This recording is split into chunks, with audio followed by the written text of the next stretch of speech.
welcome back to Old Ways Rising Farm YouTube channel and the fourth installment of our carving of a canvasback decoy. Currently, it's kind of a canvasback lollipop. At the end of the last video, we drilled the hole in the bottom of it to attach this dowel rod. It has been glued in, again with Gorilla Glue. I'm sure your imagination is sufficiently fertile that you can imagine me sticking some Gorilla Glue in that hole and putting the stick in. So, we're going to start here. I just did that off of camera. One caution I want to give you when you're doing this is cross grain, right? So this duck head is going to expand vertically, but not by length, okay? This dowel rod will expand by width, but not in length this way. So you have to make sure that the head on this is absolutely dead dry, okay, before you glue the dowel rod in. Otherwise, it will check. And this one I did check with my moisture meter, and it is unregisterable in moisture content, so I should have no trouble. Have had a few of these that check afterwards. It's fine. That's what filler is for. And remember, this dowel is going all the way up into the meat of the head. So the real strength of this construction is in the dowel rod, not in this cross grain section anyway. So if you do that, if you make one of these and you make it in your wood shop and then you bring it into your dry winter house and you get some checks in it, don't worry about it. It'll be fine. If you do it dry, the wood will expand a little bit when you go take it out into the wood shop or hunting. That's going to be okay. It's not going to expand enough to push the dowel rod out, so that's fine. So you want to do this dead dry, okay? Now we're just going to flush cut this. I'm just going to use a pruning saw. You can get proper flush cut saws, but this is what's handy. So just trim that off. That'll go to the next duck. Trim off the glue a little bit. Glue squeeze out. And we're ready to now work on the head of this thing. Okay. You'll see I brought down my canvasback examples. They're on paper. It's worth mentioning something here. This duck was made by somebody who was either a boat maker or had experience with boats. Because since the outer coat of paint is chipped off, you can see this reddish cast in the primer. That is red lead primer, okay? Which is the traditional primer for boats because it inhibits mold growth and inhibits rot. So that was used as a very common wood preservative in boat making trade. So whoever made this duck was either a boat builder or repaired enough to know how to use the right materials. But with this being red lead, I guarantee that that white is white lead. So I don't really want white lead paint on my kitchen table. Hence, a covering. Okay? So stages of carving the head. I carve the back, the neck and the bulge of the head first. Okay?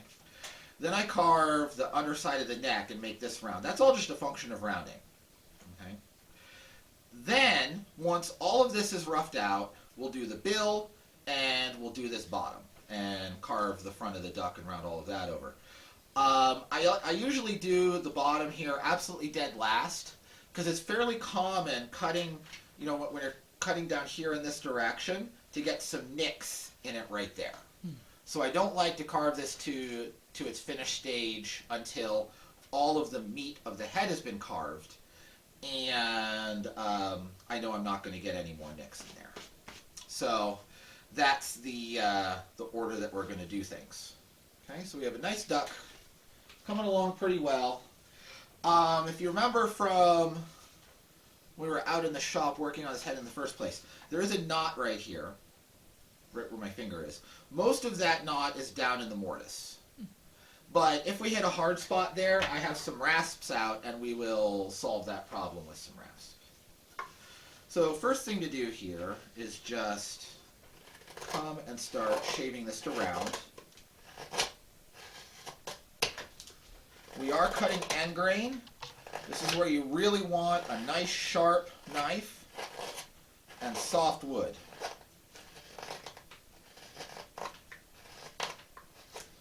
If a section of this carving is going to get obnoxious on you, this is where it's going to happen. Hear it kind of crunching. And if you hit a hard spot, you have your rasp.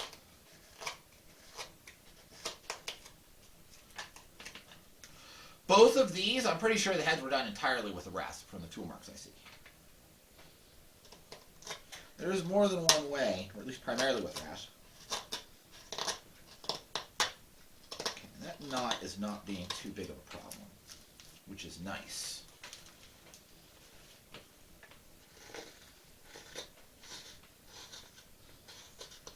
It's always nice when you think a knot's going to be a problem, and then it's not. There's your dad joke for the day. Right there's a hard spot. So here's where I like this Shinto rasp, and we're just going to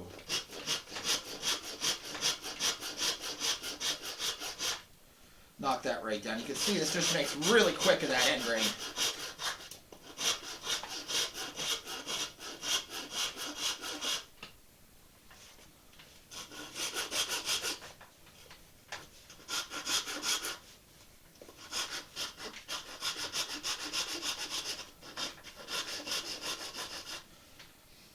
I prefer the knife for most of the work, but that's my problem solver.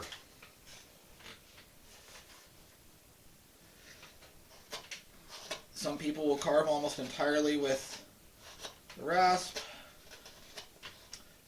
Some people will carve with chisels. Some people will carve with power tools. There's no wrong way.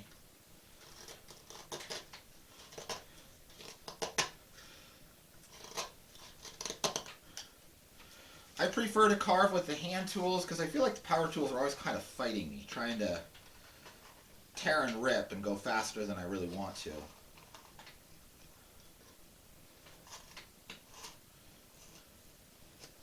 If I were going to do this as a business, I would get power tools.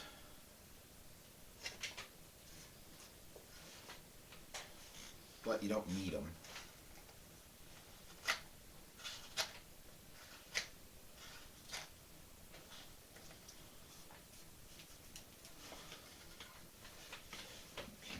That's being a stubborn spot that I didn't expect. Stubborn spot I expected wasn't stubborn. Spot I thought was going to be nice and soft is a little stubborn.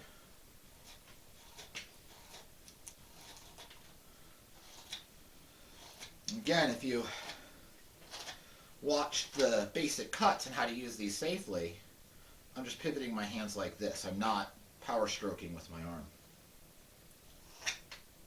Right, so that's maximum. Right there is maximum extension of the blade, so my body's not in the way.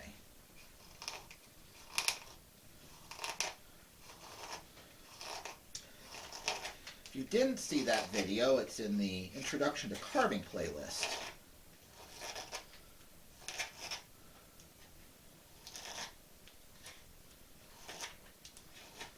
Along with descriptions of all these tools and tips on picking the right wood, and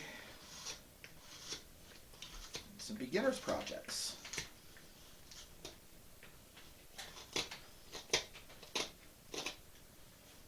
Yeah.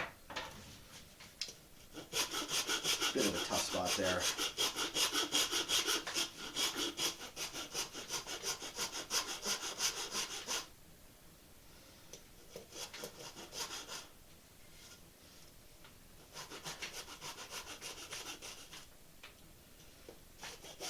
Cut off the flush just a little bit.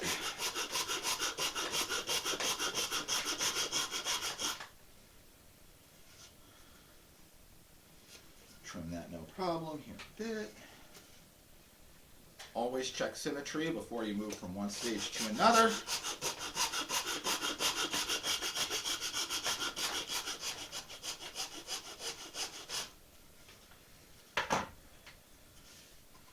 If you're going to get into issues, it's going to be in this back section that's all in grain. Always going to be the tricky spot.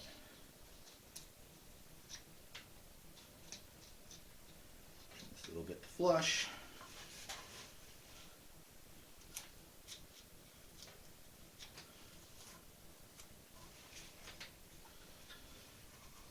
Now, since those are rasp marks, I'm just going to come, and no need to be greedy, it's already shaped, but As we talked about in the last video, tool pattern is an even pattern. I want to stay consistent. There are some exceptions to that. If I have a big knot sticking out the side of one of these, I'll just rasp it off and rasp it smooth. So carving end grain on a knot that's mostly fat wood is just not going to happen.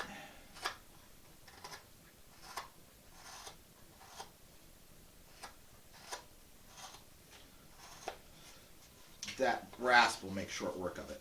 The harder the wood, the more efficient the rasp cuts. Soft woods,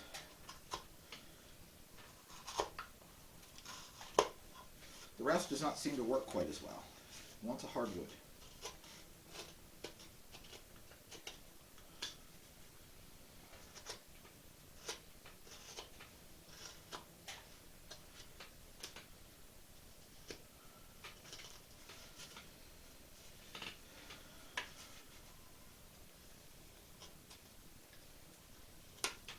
Clean up the transition a little.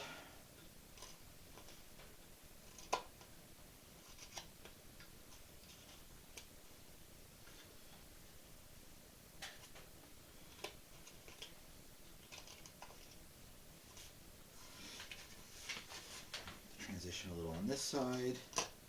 Get that glue out of there.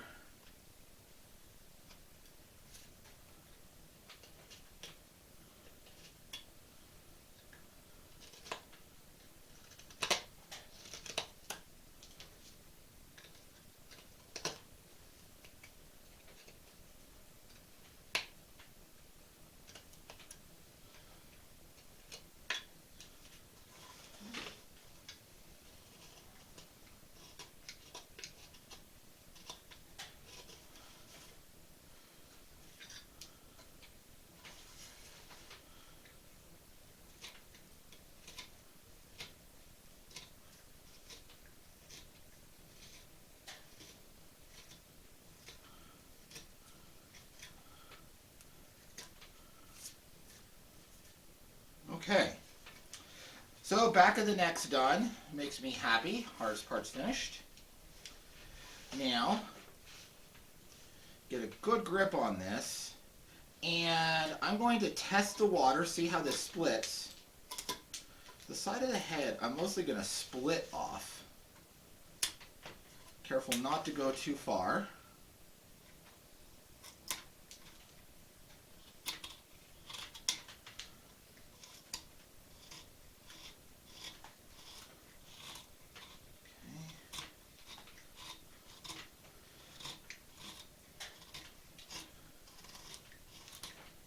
Just rounding.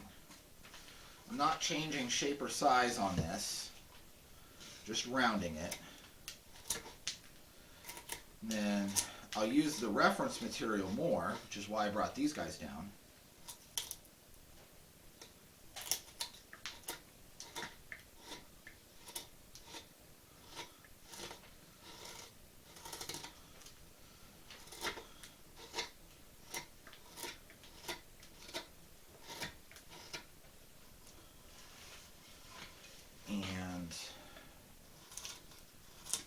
Use them while we carve the beak.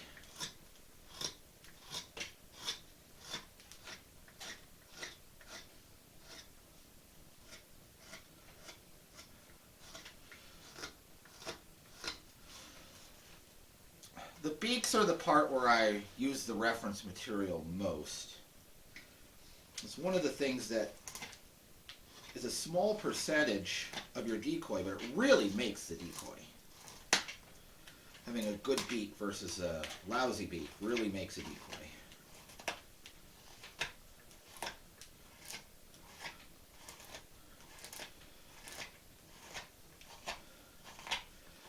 It's one of the parts that really sets one species from another. The bodies are oval, that's about it, depending on the pose you're putting it in, oval or teardrop shaped. So we discussed in the very first video in this series the different tail poses can be part of the personality of a species.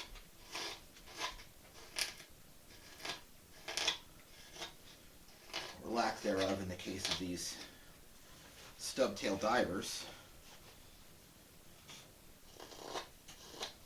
Evening things out, get rid of that flat. One of your rules in this is no flat surfaces. There's one exception, that's the underside of the beak can be flat.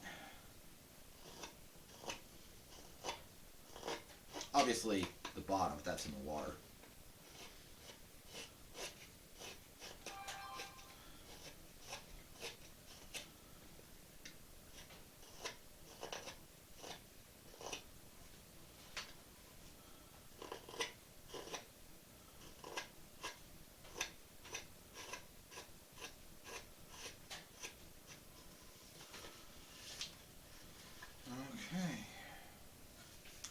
So we're rounded all the way up to here. I'm going to leave the beak alone for now and pay attention to the inside of the neck.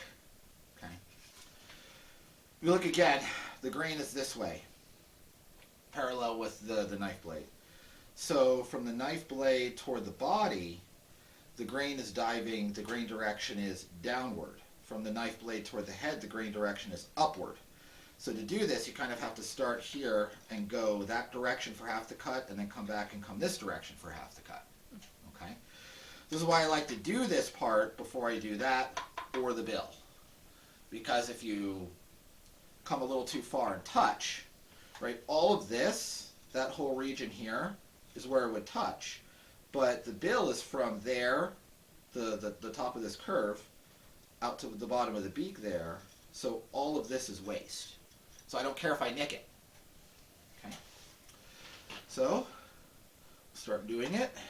This is often a little awkward in terms of getting your tools in.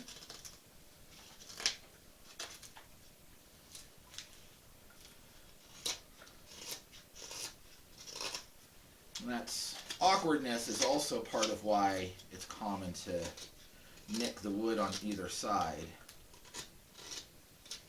You got this dumb thing's head in the way, this inside curve.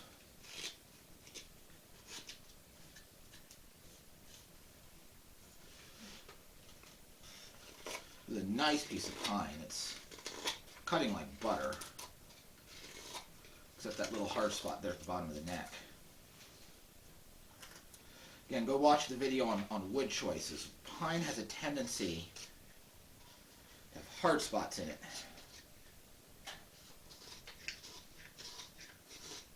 Cedar and basswood tend to be a little bit more uniform.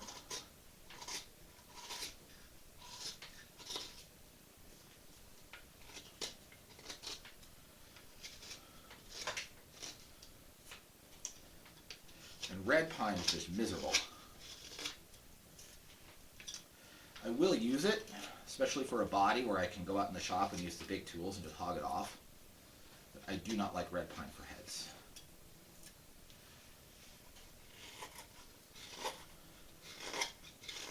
Every once in a while I'll be working a piece and it's all glued up to this stage and I start cutting and I was like, oh, golly gee whizzikers, I wish I hadn't have done that. This is red pine. Then you just go slow.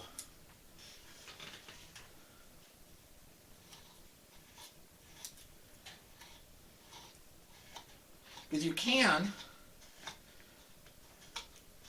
reattach that 2x4, clamp this back in the vise, and chisel through the glue lines and pop the head out and replace it with a pain in the neck. It's more of a pain in the neck than just carving the red pine most of the time. And you see there I got into the wood and split off a little bit. That's okay. We still have enough meat in this thing that we can recover mistakes. If you feel your knife diving in, don't keep cutting.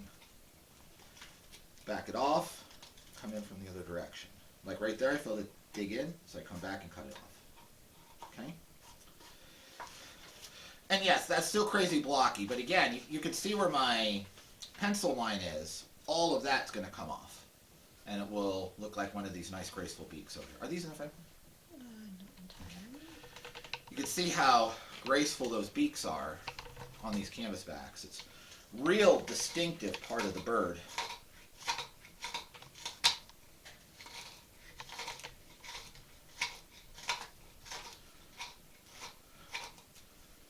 Okay.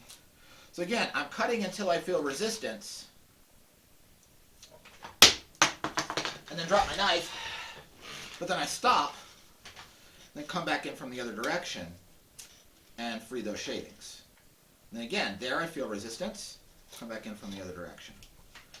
And work it from both ways when you're interchanging grain. There's a good chance I'll set it there and just split that whole chunk off. But I want to do that deliberately, not accidentally.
That awkward spot. And like here, there's not a lot of control here. You're going to hit that. So that's why I leave the extra waste on in anticipation of that fact. Okay, let's clean up the transition here on the bottom.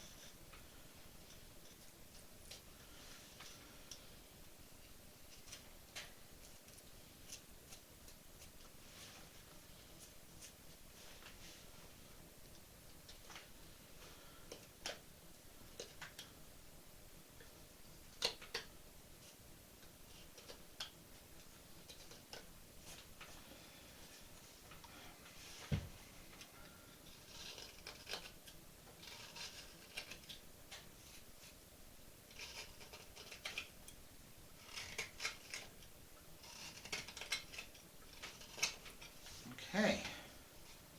We're getting there. Starting to look like a duck head.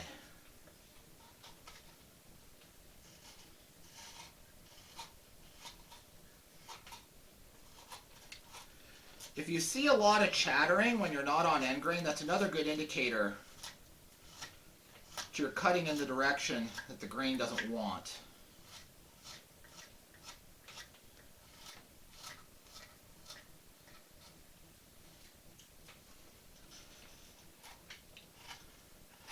As you go around these rounds, it's going to change on you from spot to spot. You saw there I started to lift a splinter and quit. And back the other direction.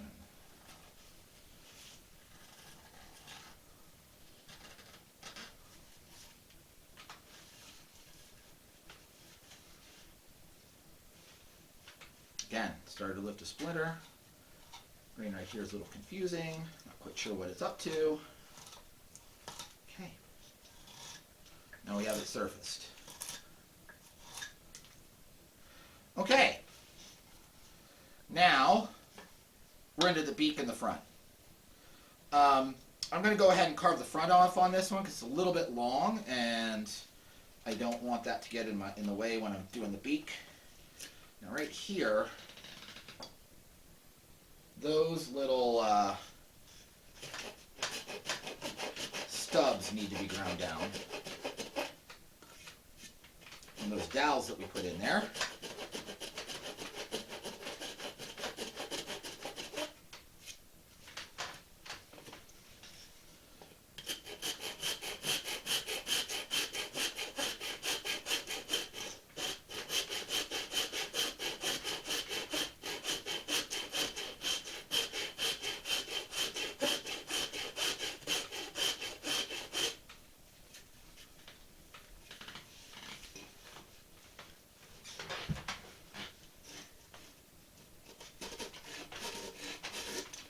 Trying to hold it so you can see what I'm doing.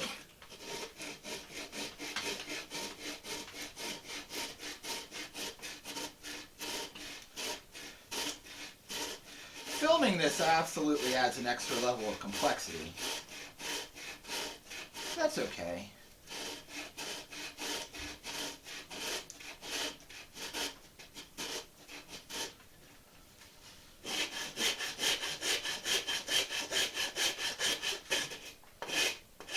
Okay, there you go. You can see the ends of those dowels in there. Remember, one's going one way, one's going the other, so that will prevent this from ever picking up off. And that is massive overkill, considering that dowel right through the middle. A lot of these were made historically where you would have a shelf here. The head would just be from my hands up. You would drill into the head, mark the hole, drill down to the body, and just put a dowel in there, and the glue in the dowel is all that would hold it together. Maybe one or two finishing nails to keep it from twisting. That is a historic way of attaching these heads. So we have 3 dowels and a mortise and modern glue. So this is not going anywhere. Okay. Now, again, talking about basic cuts. Notice this hand is planted against that leg. It's not moving. I'm not shooting off into space like that. I'm pulling back on the bird.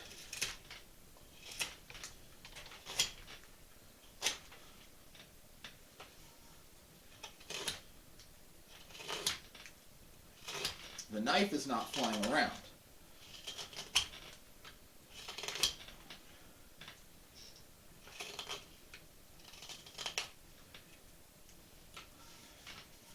I think I might go ahead and use a saw to trim the rest of that.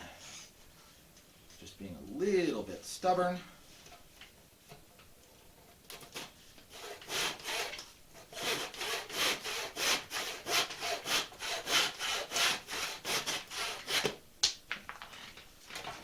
And this is where having a collection of tools is really nice,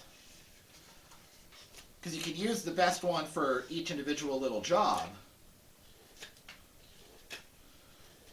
But I could have, if I didn't have a nice saw sitting right here on the table, I absolutely could have done a beaver true whittle right through that from both ends and trimmed it with the knife. It's nice to have the whole collection. It's not mandatory to have the whole collection.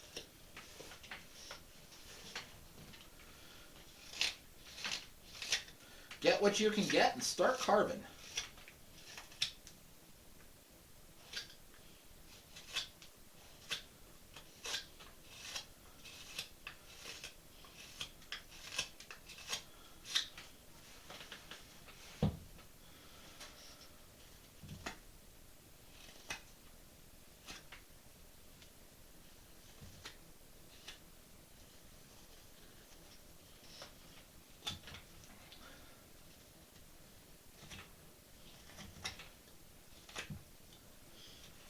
I am planning to talk about painting these. I paint them with, because I'm working with resinous wood, I paint them with oil-based paints. I make my own paints. If you go to the store and buy artist oils, the quantities you need to do a lot of these things, you're going to be spending some money. So I make my own linseed oil based stains for the primer coat and heavy body medium for the final surface coat. Okay. This is just a little bit of cosmetic rounding I'm doing. There. This is a harder piece. I think this actually is a red pine body.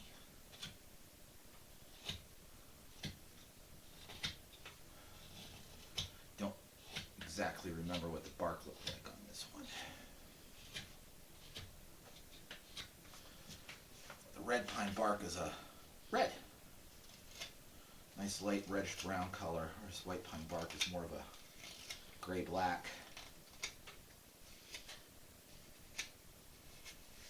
Okay. There we go. So that's basically shaped. I still got this little divot in here. So I am going to shave this down a little bit. This is totally a perfectionist moment. You could just fill that up with some filler, or you could decide it's a decoy. I'm going to throw it in a scummy pond and throw pellets at it. I don't care.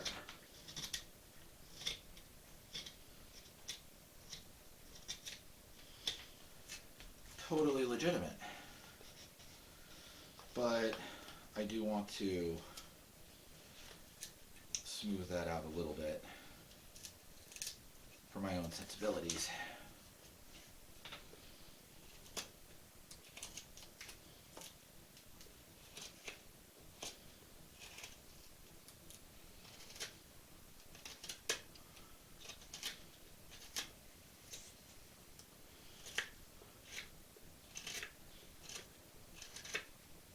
And to give it that whittled knife texture that I like.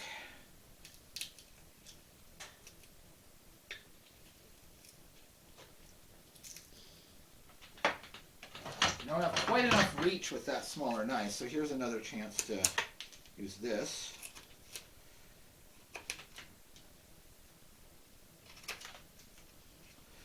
In the tools video, where I talk about knife length, talk about not really using, ever really using a Sloyd knife that's longer than that one you just saw. This is the reason I don't need longer than that.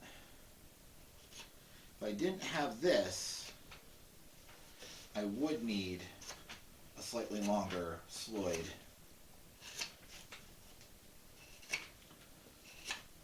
For some of those spots that have a bit more of a reach to them. But this is my preferred tool for those spots.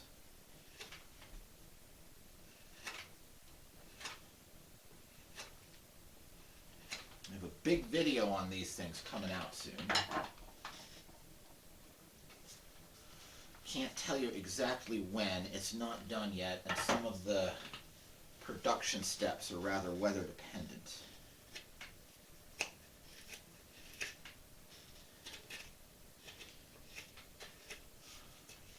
Okay, I'll just take the tops off of those dowels.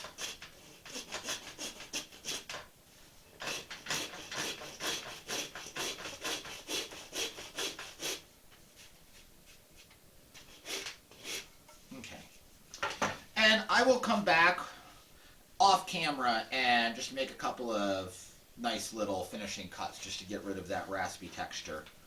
Again, me being a perfectionist, not something you absolutely have to do, but I'll do that off camera before we paint them.